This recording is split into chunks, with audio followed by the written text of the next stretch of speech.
नमस्कार, मैं खुशी और आप देख रहे हैं सुप्रीम पावर न्यूज। तो आइए नजर डालते हैं आज की बड़ी खबर। महाराष्ट्र के गोंदिया से सेठ शंकरलाल अग्रवाल परिवार द्वारा आयोजित पूज्य अतुल जी महाराज रामायणी द्वारा श्रीमद् भागवत कथा। स्थानीय प्रताप लॉन में 7 दिवसीय श्रीमद् भागवत कथा का आयोजन पूर्व विधायक गोपाल दास अग्रवाल संपूर्ण परिवार द्वारा किया गया। प्रतिदिन हजारों भक्तगणों ने, राजनेताओं आदि ने कथा का श्रवण किया। महाराज पूजनीय अतुल जी महाराज रामायणी के मधुरवाणी से सभी भक्ति भाव विभोर हुए, यह उल्लेखनीय। संचालन अपूर्व अग्रवाल ने किया। महाराष्ट्र गोंदिया से सतीश पारधी की रिपोर्ट।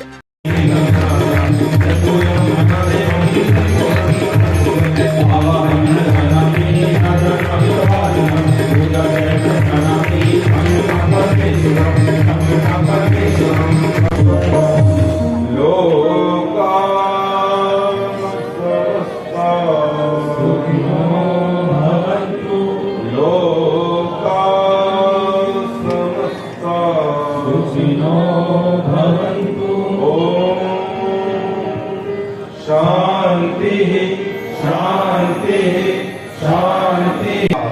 प्राणियों में विश्व का गौ माता की गौ हत्या, सत्य सनातन धर्म की, धर्म सम्राट जगत गुरु शंकराचार्य भगवान की, धर्म सम्राट जगत पीठाधीश्वर भगवान की, धर्म सम्राट द्वारिका शारदा पीठाधीश्वर भगवान की, सदगुरुदेव की नमः। पार्वती पतये हर हर महादेव। जय जय श्री राधे, जय जय श्री राधे, जय जय श्री राधे।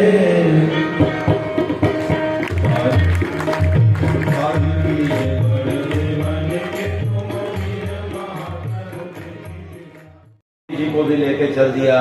एक इनकी बेटी का नाम था जामवंत, की बेटी का नाम था जामवंती। कुछ लोग जामवती भी कहते हैं शास्त्रों में, कहीं कुछ लोग जामवंती का प्रमाण भी आता है, लेकिन जामवंत की पुत्री को लेके चले। अब द्वारिकाधीश रास्ते में सोचते हैं और तो सब ठीक है, द्वारिका जा रहे हैं, हमारी रुक्मणी जी तो इतनी सुंदर है, इतनी सुंदर है, इतनी सुंदर है कि सारा त्रैलोक लज्जित होता है, और इनको लेके जाएंगे और जब मुंह दिखाई की रस्म होंगी तो द्वारिका वाली सब महिलाएं, युवतियां यही कहेंगे हमारे महाराज को दूसरे नंबर की महारानी के लिए यही मिली थी क्या, और कोई नहीं था। बड़े बड़े राजाओं की राजकुमारियां तरसती थी कि द्वारिकाधीश हमसे विवाह कर लें, उनके सौंदर्य पर मुग्ध रहती थी, और दूसरे नंबर की महारानी के लिए देखो किसको लेके आए हैं।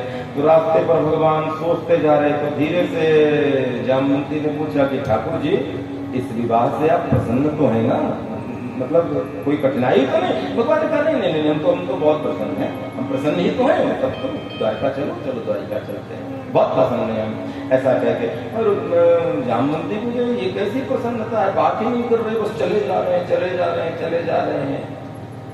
लेकिन रास्ते में भगवान एक वृक्ष के नीचे रुके, और वृक्ष के नीचे रुक करके जामवंती को बोले, सुनो, हमारे यहाँ की ऐसी परंपरा है कि जब नई बहू आती है तो जरा घूंघट लंबा डाल लेती है। अरे होंगे ऐसे वैसे थोड़ी ब्याह लाएंगे, द्वारिकाधीश के जंगल गए तो भलूनी से ब्याह करके लौट आए।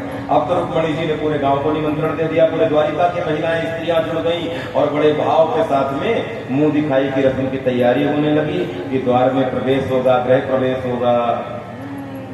अब द्वारिकाधीश का चेहरा लटका तो रुक्मणी जी धीरे से पास में गई, बोले, विवाह करके आए हो कि ऐसे हमारे जैसे? और लक्ष्मी यदि घूंघट उठा के पहले मुंह देखेगी, दिखाई की रस्म शुरू करेगी, तो लक्ष्मी के प्रतिबिंब की छाया जिस पर पड़ जाती है वो लक्ष्मी की तरह सुंदर हो जाता है। तो कन्हैया ने सोचा किसी को खबर ही ना लगे कि ये मामला क्या है, तो रुक्मणी जी को धीरे से कहा कि सुनो, आप ही शुरू करना। और रुक्मणी जी समझ गई कोई ना कोई बात तो है, और घूंघट को उठाई रुक्मणी के समान सुंदर बन गई। ये हमारे ठाकुर जी की लीला है प्यारे। जो श्यामंतक मणि थी वो सत्राजित को दे दिया।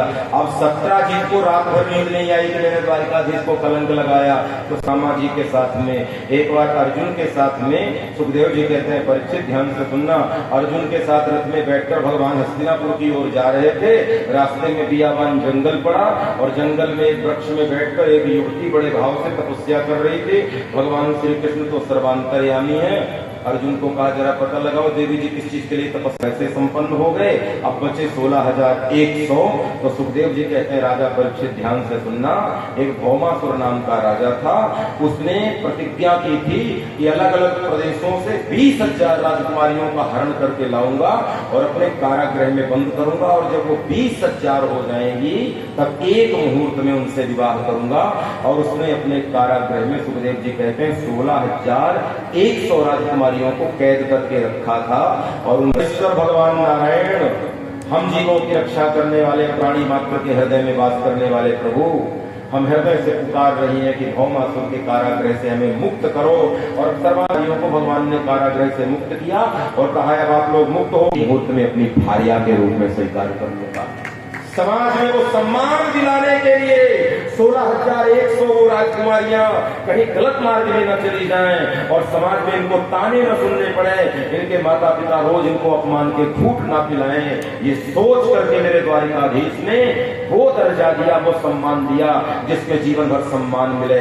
एक बात गौर से सुनना, भगवान को यदि दया ही करनी होती ना, उनके सम्मान की चिंता न होती, केवल और केवल दया ही करनी होती, प्यारे को ध्यान से सुनना, भगवान ऐसा भी तो कर सकते थे कि उनको बहन बना करके द्वारिका में ला लेते। और धन्य है द्वारिकाधीश, अपने से ज्यादा औरों की परवाह करते हो, इसीलिए तो पूजे जाते हो। या भाइयों के साथ में, पूरे यजमानों के साथ में आज राजू जी के यहाँ बैठना हुआ तो वहां भी कृष्ण संवाद, कृष्ण चर्चा ही हुई, वहां भी हरि नाम की ही बातें हुई। वहां से फिर 16,100 राजकुमारियों को केवल पनाह नहीं दी भगवान ने, केवल ये नहीं कि द्वारिका में रख लिया और उनको दाल रोटी खाने की व्यवस्था करवा दी। ये द्वारिकाधीश का औदार्य है। इस सम्मान के साथ में तभी जी पाओगे जब तुम्हें भार्या का दर्जा, और एक ही मुहूर्त में मेरे कन्हैया, कितनी दार्शनिकता थी वो उनमें। आज का कोई समाजवादी सम्राट भी ये नहीं सोच सकता, कोई सामाजिक दर्शन भी इतनी गहराई से नहीं सोच सकता जितनी गहराई से मेरे कन्हैया ने सोचा, मेरे गोविंद ने सोचा, निर्णय कर लिया।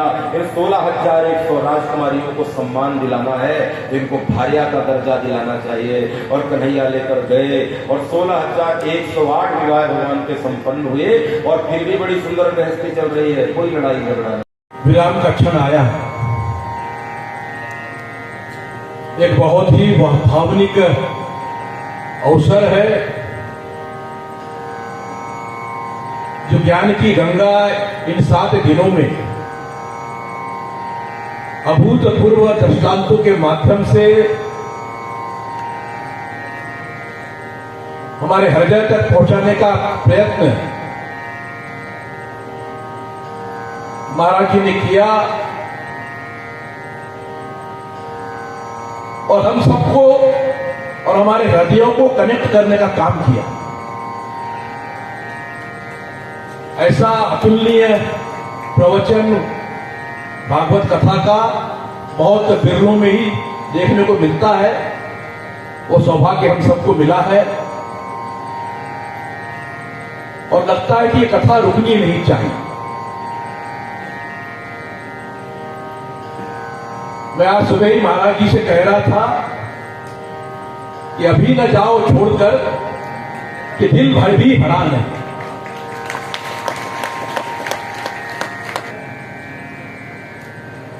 जो चलता, लेकिन हमारे गोंदिया शहर में अध्यात्म की गंगा का अविरल विहार होते रहता है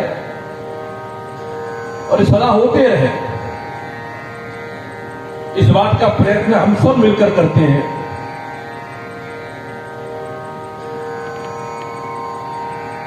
राजकारण का उपयोग समाजकारण के लिए आप सबके आशीर्वाद से ही हमारे सारे प्रयत्न हमेशा सफल हुए हैं। तो महाराज जी से कल कह रहा था कि आप रामायण गोंदिया में बहती रहे, इसके लिए हम सब मिलकर सदा प्रयत्न करते रहेंगे।